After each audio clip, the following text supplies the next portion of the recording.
દીકરાના લગ્ન હતા અને છતાં પણ એસઆઈઆરના ફોર્મ ભરવા માટે બોલાવ્યા હોવાનો આરોપ લાગ્યો। દીકરાના લગ્ન હોવા છતાં રજા ન આપવામાં આવી શિક્ષિકા શીતલબેને આરોપ લગાવ્યો છે। કામગીરી પૂર્ણ ન થતાં નોટિસ ફટકારી હોવાનો દાવો થયો। દીકરાની જાન નીકળે તે પહેલા જ ફોર્મ સબમિટ કરવા માટે બોલાવ્યાનો આરોપ। સતત માનસિક હેરાનગતિના કારણે શિક્ષિકાએ પોતાનું દુઃખ ઠાલવ્યું। સંબંધિત અધિકારીઓએ હેરાનગતિના આરોપોને નકાર્યા કાઢે છે। આ તરફ દીકરાના લગ્ન પ્રસંગમાં રજા આપી હોવાનો અધિકારીઓએ દાવો કર્યો છે। વધુ વિગતો મેળવીએ સંવાદદાતા સિદ્ધેશ આપણી સાથે જોડાઈ ચૂક્યા છે। સિદ્ધેશ, એક તરફ બીએલઓ શિક્ષિકા જેમનું કહેવું છે કે દીકરાના લગ્ન હતા છતાં રજા આપવામાં નથી આવી રહી, શું પરેશાની અને શું હકીકત સામે આવી રહી છે?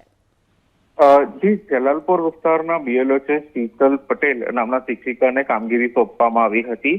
ગામડા વિસ્તારના એસઆઈઆરના ફોર્મ ભરવા માટેની કામગીરી સોંપવામાં આવી હતી અને 2 મહિનાની અંદર આ કામગીરી પૂર્ણ કરવાનો ટાર્ગેટ આપવામાં આવ્યો હતો, પરંતુ જે શિક્ષિકા છે ટેકનિકલ ખામીનું કારણ આપી અને ફોર્મ સબમિટ ન થતા હોવાનું કારણ આપ્યું હતું।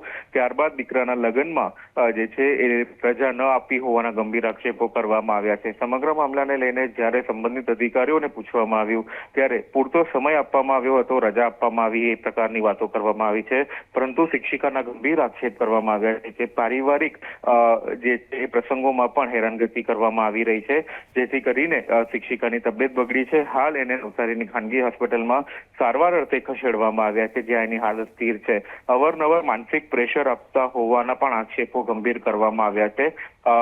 નવસારીમાં આ પ્રકારની ઘટનાને લઈને શિક્ષક જગતમાં અને જે બીએલઓ કામગીરી કરતા લોકો છે એમાં પણ ચિંતાનું મોજું જોવા મળી રહ્યું છે। જી, આભાર આપનો આ માહિતી માટે। તો નવસારીમાં બીએલઓની કામગીરી કરતા શિક્ષકોને હેરાન કરવાનો આરોપ લાગ્યા છે। દીકરાના લગ્ન હતા છતાં પણ એસઆઈઆરના ફોર્મ ભરવા માટે બોલાવ્યા, રજા ન આપી, આ પ્રકારની વાત શિક્ષિકા શીતલબેને કરી છે અને દાવો પણ એ કર્યો છે તેમણે કે કામગીરી પૂરી ન થતાં તેમને નોટિસ ફટકારી છે। જો કે 600 જેટલા ફોર્મ જમા ન કરાવતા બીએલઓને ફોન કરવામાં આવ્યા હોવાનો દાવો આ તરફ અધિકારીઓ કરી રહ્યા છે અને અધિકારીઓએ હેરાનગતિના આરોપોને નકારી કાઢ્યા છે। દીકરાના લગ્ન પ્રસંગમાં રજા આપી હોવાનો અધિકારીઓએ દાવો કર્યો છે। જો કે આ સમગ્ર બાબતને લઈ હવે શિક્ષિકાની તબિયત બગડતા તેમને નવસારીની હોસ્પિટલમાં સારવાર માટે ખસેડવામાં આવ્યા છે।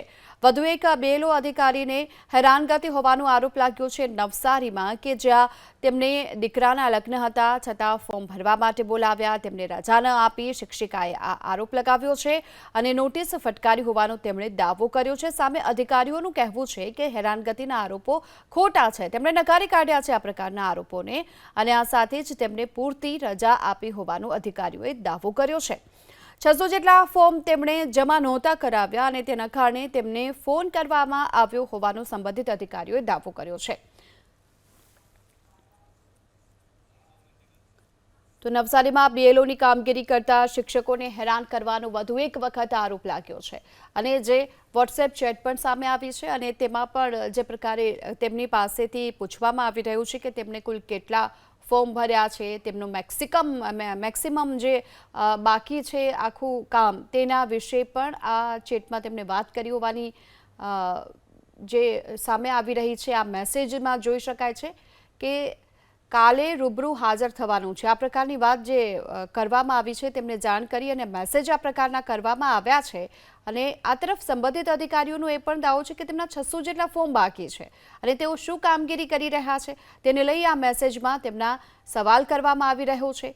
આ તરફ હવે શિક્ષિકાનું એ પ્રકારનું કહેવું છે કે તેમના ઘરે પ્રસંગ છે, તેમના દીકરાના લગ્ન છે, પૂરતી રજા નથી આપવામાં આવી, હેરાન તેમને કરવામાં આવી રહ્યા છે, આ પ્રકારના આરોપો લાગ્યા છે અને બીજી તરફ જે અધિકારીઓ છે તેમની પાસેથી આ કામ તેમણે કેટલું કર્યું છે તેને લઈને તેમની પાસેથી ખુલાસાઓ માંગવામાં આવી રહ્યા છે, જેને લઈ હવે શીતલબેનની તબિયત ખરાબ થઈ અને તેમને હોસ્પિટલમાં દાખલ કરવામાં આવ્યા છે। આ પ્રકારની વાત પણ અત્યારે સામે આવી રહી છે। તો નવસારીની આ વાત છે કે જ્યાં બીએલઓ તરીકે ફરજ બજાવતા શિક્ષિકા કે જેમની તબિયત ખરાબ થઈ છે અને તેમને કામનું ભારણ વધુ છે અને તેના કારણે તેમને આ પ્રકારના હાલ ખુલાસાઓ આપવા માટે નોટિસ પણ આપવામાં આવી રહી છે।